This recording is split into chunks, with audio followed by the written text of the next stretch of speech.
Buongiorno sabato e domenica, buongiorno Attilio e buongiorno Elisa, ma siamo a Portogruaro, in studio non piove, qui piove, ma Portogruaro nasce nel 1140, è una città dove fu insediata da un gruppo di persone che venivano da una città romana, qui vicino, Concordia Sagittaria, fu distrutta dagli Unni praticamente da Attila, famoso Attila, ma guardate questo beccuccio, guardate, che cosa sono? Sono gru perché? Perché erano sentinelle del fiume Lemene. E qui siamo a Piazza del Comune, ti ripeto Elisa, piove sempre Attilio, piove sempre. Si ricollega al concetto di prima, quindi una zona cerniera tra il Friuli e il Veneto con una serie di prodotti.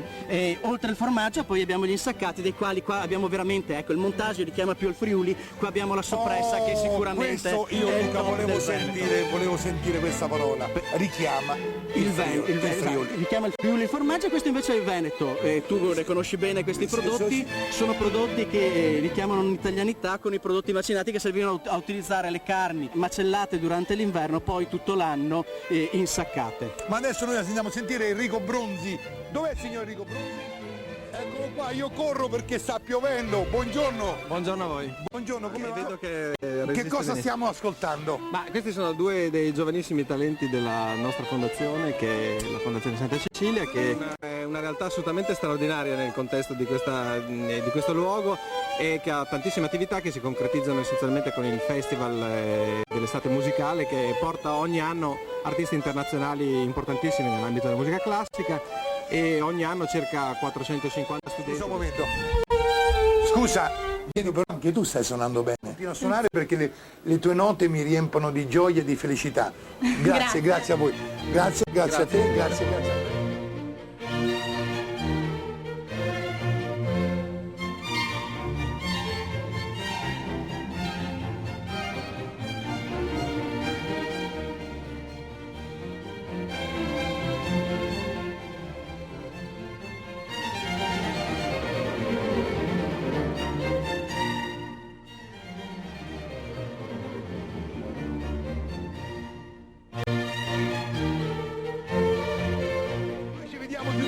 Sempre da Portogruaro, non andate via!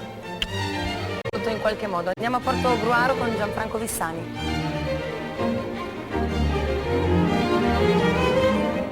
Siamo sempre a Portogruaro, siamo a 60 km da Venezia, ma in modo particolare siamo sul fiume Lemene, alla pescheria di Portogruaro, dove venivano attaccate le barche e venivano da Caorle a vendere il pescato. Ma siamo in compagnia di Alessio Alessandrini, scrittore. Buongiorno, vedi, buongiorno con la cartellina non sono abituato, non so, sai, è solo che si poteva, diciamo, arrivare qui con le barche arrivate da Caorle per vendere il pescato, ma qui era anche una zona di forza lavoro, perché questi mulini, diciamo, ancora possono produrre grano oggi no, però quando arrivavano i pescatori da Caorle qui a portare il pesce si portavano via la farina e il pane. Infatti questi sono gli edifici più antichi di Portogruaro, risalgono al 1100 addirittura, per cui le città, i loro edifici più antichi tante volte sono torri, fortificazioni, chiese. Invece Portogruaro, per questa sua vocazione proprio artigianale, commerciale, eccetera, i suoi edifici più antichi sono qui in Duomo, un quadro bellissimo della fine del 500 di scuola veneziana di Sante Peranda, in cui c'è un'ultima cena e sul dire Maurizio Bragato, adesso mi sposto. Buongiorno Maurizio Bragato, vero? Ho detto bene, mi dà la mano? Così, io sa, tra persone grandi, ma parliamo di maschere? Sì, parliamo di maschere. Cioè non potevamo non parlare di maschere qui a Portogruaro. Visto che siamo nella zona del Veneto. Sì. Allora, spiegami, cioè qualche maschera un po' più curiosa. La maschera la più classica è la bavuta, o chiamata larva, dal 600 al 700. Questa maschera, per esempio? Questa è il dottore della peste e serviva ai dottori per quando andavano a visitare i malati della peste e mettevano all'interno dei aromi per non sentire proprio l'odore, ed era così chiamata anche la prima maschera a gas. Grazie ancora, ma noi parliamo di Concordia Sagittaria. Scusami, ma veramente Attila distrusse al suolo tutta questa cittadina? Si dice che Attila abbia saccheggiato la città. Ma non sono leggende, è storia? No, è storia. C'è un po' di leggenda perché si racconta anche che abbia sparso il sale in tutto il territorio circostante proprio per rendere una campagna che prima era fertile in una desolata pianura acquitrinosa. Quindi ha raso al suolo praticamente quella che è stata invece una significativa città romana. E praticamente un po' di queste persone sono venute in questa riva e così Anche. nacque Portogruaro, sì. no? Alcune sono andate a sud verso le isole, alcune sono risalite a nord dove nascerà appunto la città di Portogruaro. Perché Sagittaria? Sagittaria, il nome è curioso. Come me, Sagittario come me, Sì, riferimento c'è. Il nome è stato dato al comune di Concordia seconda metà 800 per ricordare la presenza nel territorio in epoca romana di una fabbrica statale di frecce, in latino Sagitte. Grazie a Maurizio, e noi andiamo a parlare un po' di gastronomia con il mio amico chef che è qui sopra e lo vado a raggiungere. Venite con me che io vado dal mio amico Vincenzo, lo chef. Vincenzo, buongiorno. Buondì. Buongiorno.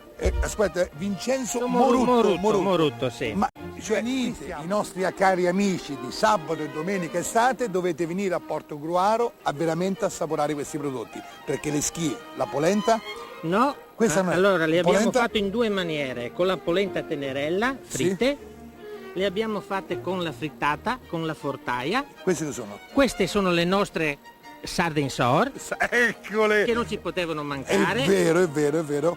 Qui abbiamo le nostre cugine, la renga. La renga è un pesce che viene d'acqua dolce, bellissimo, che è il bisatel coiamui, un'anguilla fatta in umido, e a cottura ultimata viene aggiunto queste susine acidule per dargli un gusto molto particolare. Ma perché l'anguilla particolare. è grassa e questo qui Esattamente, ti e dà... mi È sgrassa. come una bella donna, Vecchio. Magari, Vecchio. ancora meglio, È dai. vero. Scusa, ma che vino abbiniamo? Adesso abbiniamo un Malbec, un vino autoctono. Malbec, ragazzi, Un Malbec. vino- Cioè, vi rendete conto? Malbec. Fammi sentire. Ecco, sentiamo il profumo perché io sono emozionato. E io qui da Portogruaro vi saluto in provincia di Venezia. Portogruaro, non dimenticarlo!